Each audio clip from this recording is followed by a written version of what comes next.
Railway stations in Peru are mostly busy and lively. Travellers hurry along the platforms to find a good seat on the crowded trains.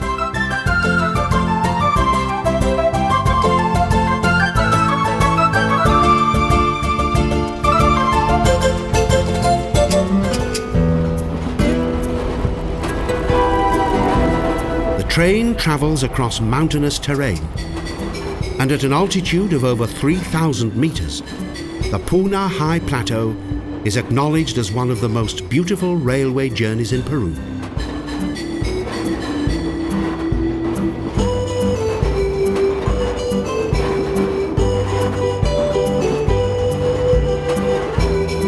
The train provides passengers with superb views of nature. Moving at a slow and comfortable speed, travellers can sit back and enjoy the splendid panoramas of this fascinating landscape.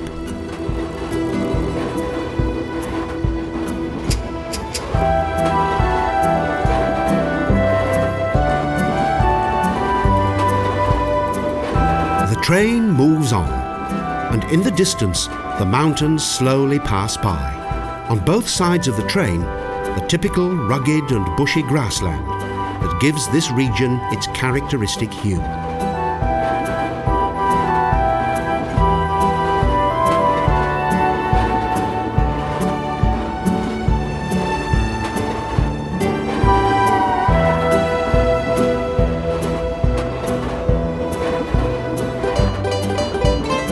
The journey to Lake Titicaca goes past several small and isolated villages. Telegraph poles border the railroad tracks, symbolizing communication with the outside world.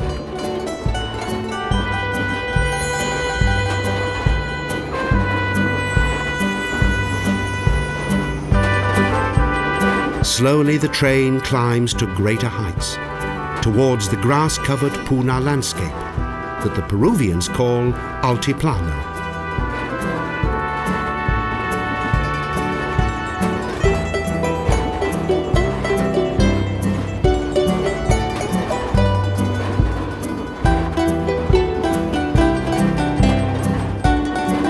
For 3,500 meters, the yellowish-brown grassland of the so-called Wetlands of Punapuna dominate the landscape of this truly breathtaking high plateau.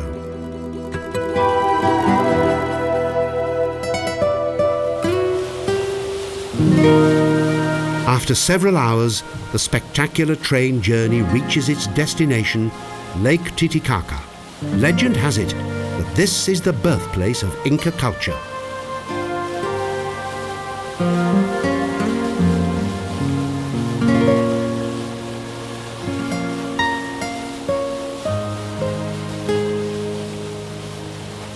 Located in the center of the Andes and at an altitude of nearly 4,000 meters, Lake Titicaca covers an area of 8,300 square kilometers. The border between Peru and Bolivia runs through this lake. This world-famous lake has a depth of almost 300 meters. It is South America's second largest lake.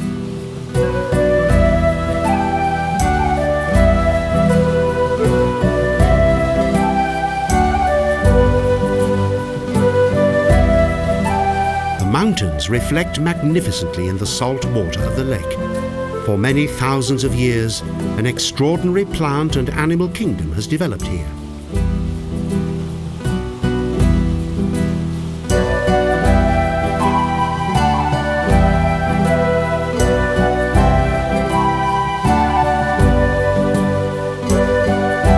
The size of this lake is unique for this high altitude. For many years, this lake was known as the highest navigable lake in the world, although it is another Peruvian lake that is also located in the Andes that is actually the highest.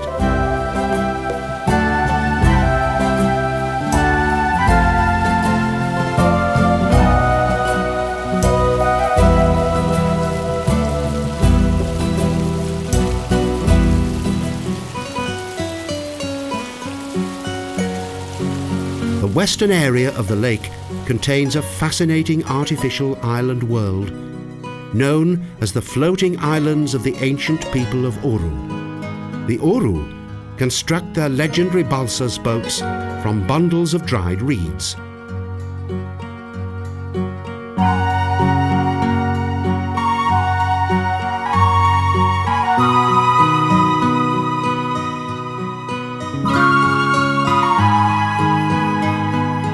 These islands are actually floating mats of dried-out Totora, a reed-like papyrus that grows in the dense areas of the lake's marshy shallows and is also used for the building of the balsas.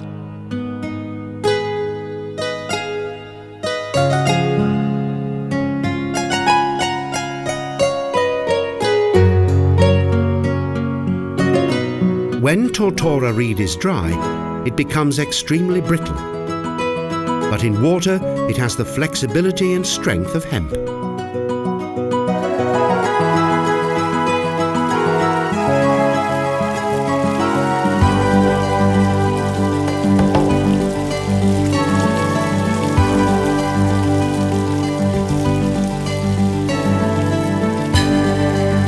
Many centuries ago, the Uru people settled on these floating islands. The islands consist of almost 2-meter thick reed bundles that are not only able to support simple dwellings, but also far larger structures.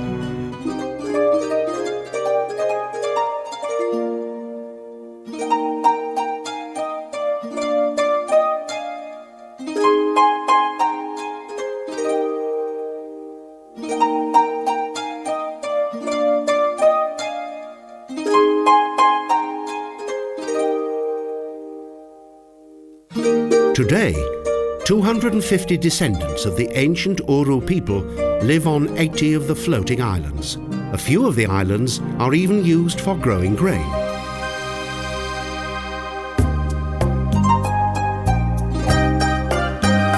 Some of the balsas are beautifully and artistically decorated, but after 12 months the reed starts to rot, and so the canoes have to be completely renewed.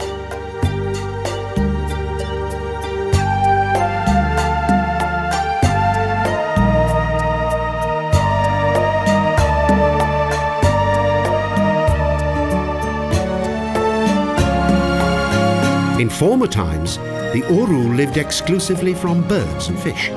Today, they earn money through tourism, selling various handmade crafts and traditional goods.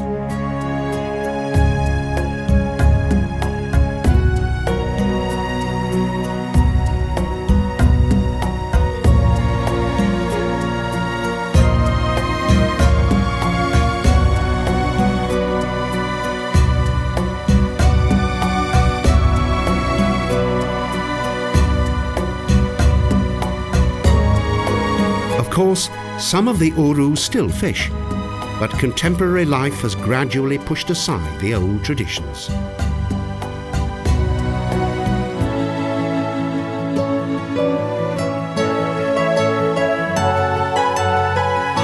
The surrounding high mountains of the Andes provide spectacular and unforgettable panoramic views of the mighty Lake Titicaca.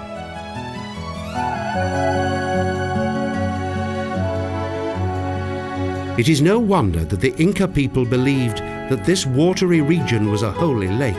In Inca mythology, the children of the sun, Manco Capac and Mama, emerged from the depths of Lake Titicaca to create their glorious and mystical empire.